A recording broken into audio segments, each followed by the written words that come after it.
Guys. This is Billy, the XRP cowboy, and I got a short little video for you. And ultimately, if you're new to crypto or digital assets, I want you to know they're one and the same, as well as I'll give you a short little explanation of, or let's just say information on the idea behind it.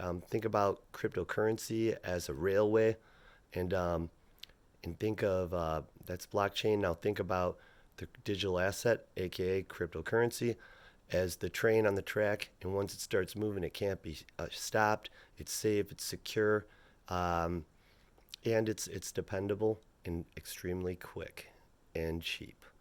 Okay, so we'll get more into that in a minute. Let's start moving. Oh yeah, and if you ever hear somebody say, "I believe in blockchain, but not cryptocurrency," they don't know what the hell they're talking about because they're one and the same. You can't have the tracks without the train moving things. The train, the digital asset, moves the value from one point to another. Here we go.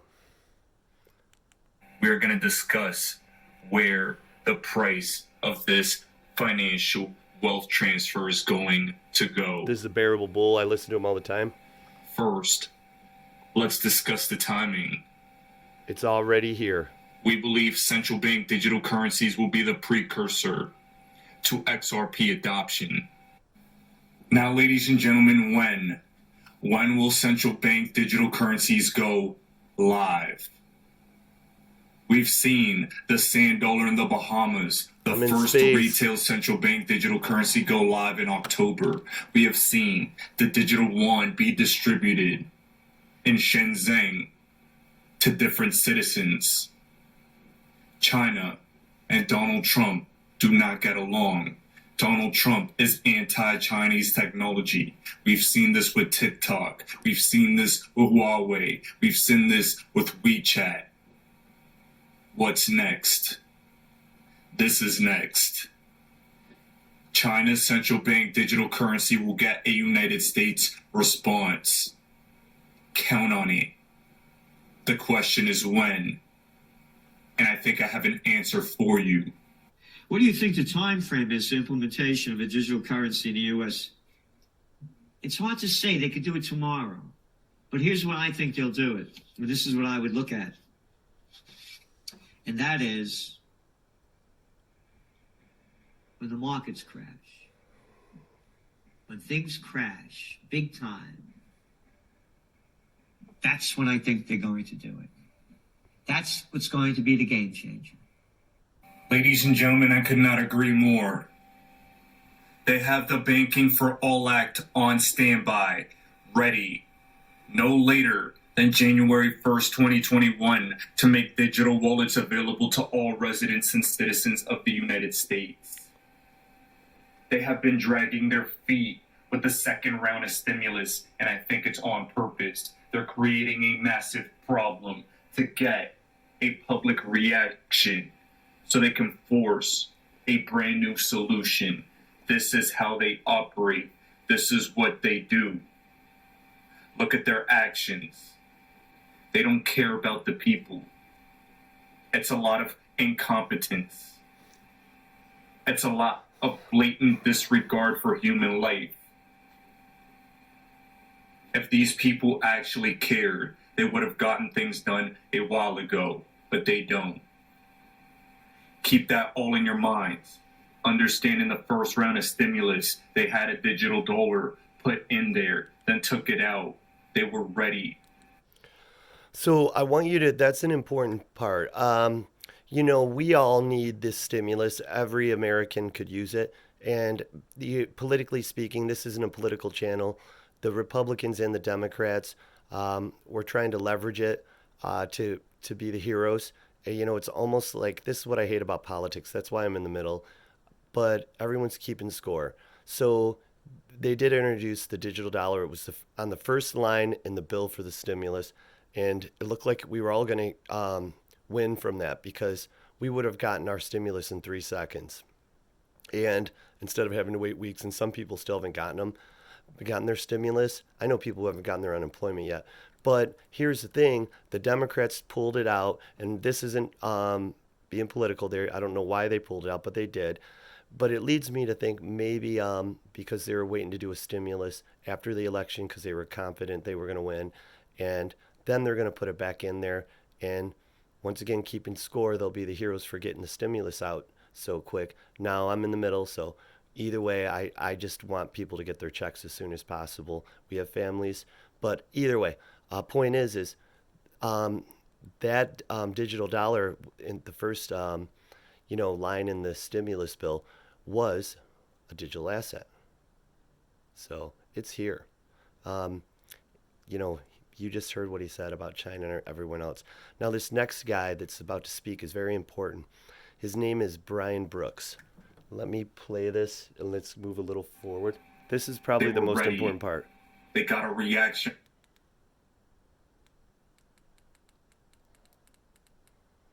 Now, what is important about Brian Brooks? Brian Brooks just got a promotion.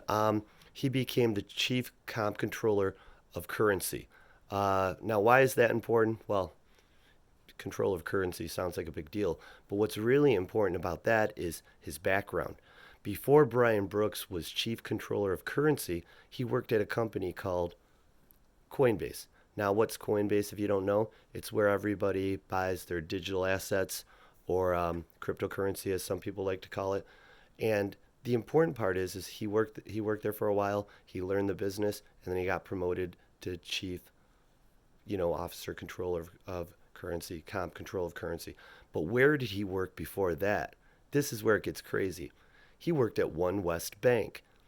In if you do some dot connecting or follow the money, which I like to call it, as well, is he worked there and he ran the bank. But before he ran the bank, he was this gentleman's right hand man. This guy's name was Steve Mnuchin. Now you've heard that name. If you don't know, he's Secretary of Treasury that the administration put into that position.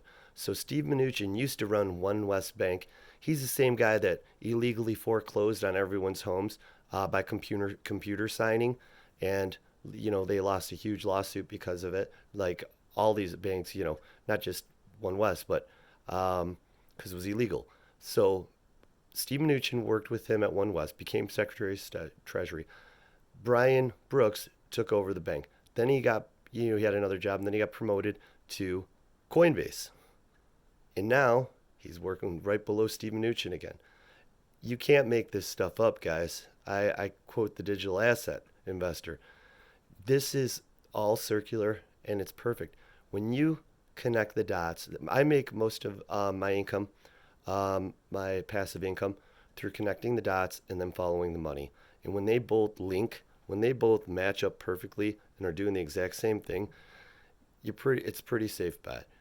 So let's move ahead. Listen to what Brian Brooks says. He's a supporter of digital currency or digital assets or cryptocurrency. It's known as all those.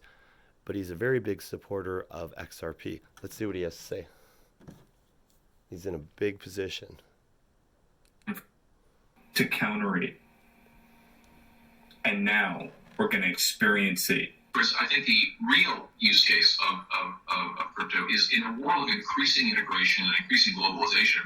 It really makes no sense to think that anyone across borders who wants to transact with each other has to pay a foreign exchange fee to change yen into dollars, let's just say, and then also to pay a money transmitter for the act of hitting the send button and sending that money across a proprietary platform. Imagine if there was a single token that was recognized on both sides of that divide. And when you received it, you could cash it out into your local currency. And when I received it, I could cash it out into my local currency without the need to change it, right? Those kinds of things occupy so many trillions of dollars of friction in the system that when people say there's no killer app to crypto, I sort of think, no. The killer app of crypto is the simplest application, which is avoiding frictions. That's what it's all about, much as the internet did for sending information. Ladies and gentlemen, that was Brian Brooks, the acting comptroller of the currency, also a member of the Financial Stability Council. This is important to note because he is directly under Treasury Secretary Steve Mnuchin. And we know Steve Mnuchin is close to Donald Trump and the Trump. Okay, so now let's talk a little bit more and then I'll quit wasting your time. Remember, I'm just trying to help. I love crypto, so I like to talk about it. Um, This is but next. thing This is funny. this. So why is it so important? Well, imagine this, and this is something Brett Garlinghouse said, the CEO of Ripple. Um, Now, Ripple is a company that creates. It's a fintech company, one of the top three in the world, and that was the birth from XRP. They created this XRP digital asset and made some money, and then they created. They realized they needed the technology to be invisible. So let's just say you use your credit card, you don't even know you're using it. Um, that's just one small, simple slice of it. So what happened was he they created a company called XRP. Um, I mean Ripple.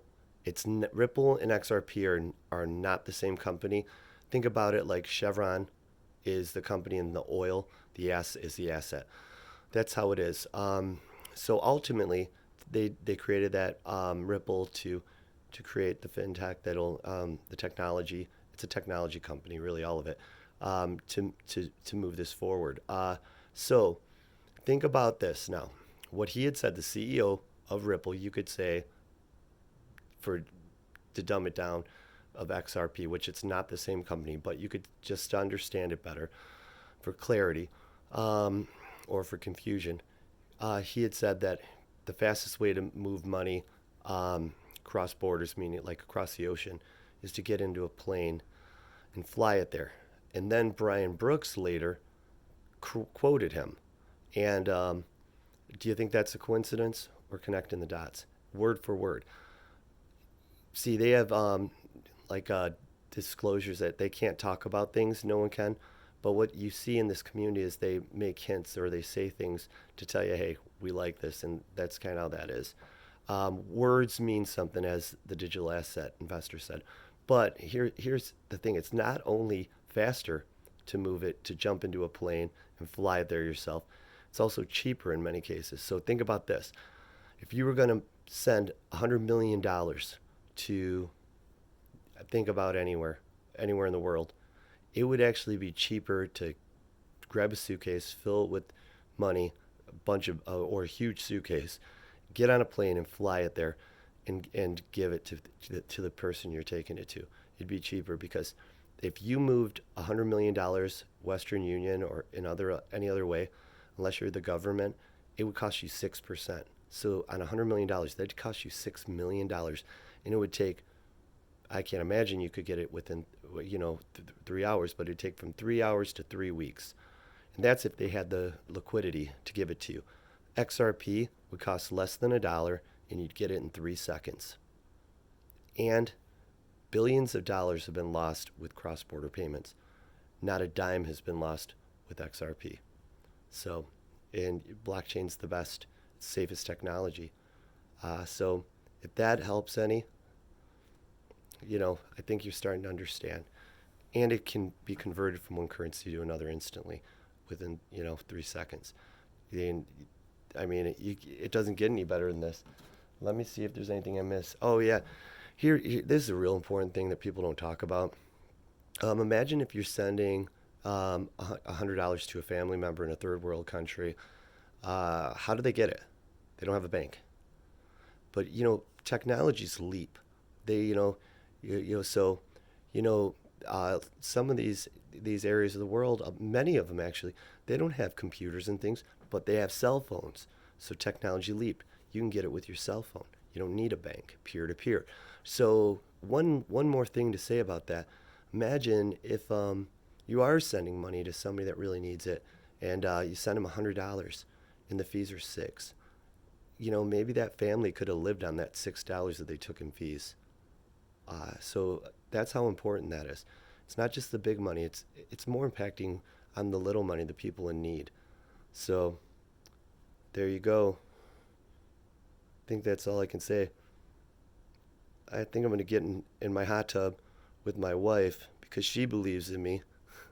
And she's a lot smarter than me, and she seems to be right all the time. This is Billy the XRP Cowboy. I hope you guys have a good night. Alexa, play Proud to Be an American.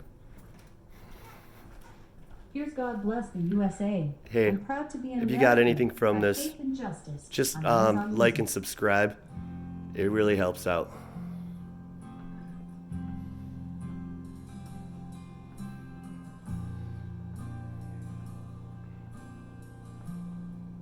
Beautiful song.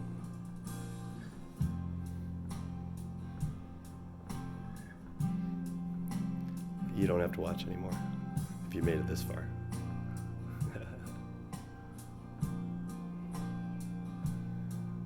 If tomorrow all the things were gone, I'd work for all my life. If I had to start again with just my children and my wife, thank my lucky stars to be living here today. 'Cause the flag still stands for freedom, and they can't. Hope everyone's being safe, and I wish you luck. And I'm proud to be an American, where at least I know I'm free. And I won't forget the man who died and gave that right to me. And I gladly stand up Next to you and defend her till today. 'Cause there ain't no doubt I love this place. God bless the USA, and I'm proud to be an American.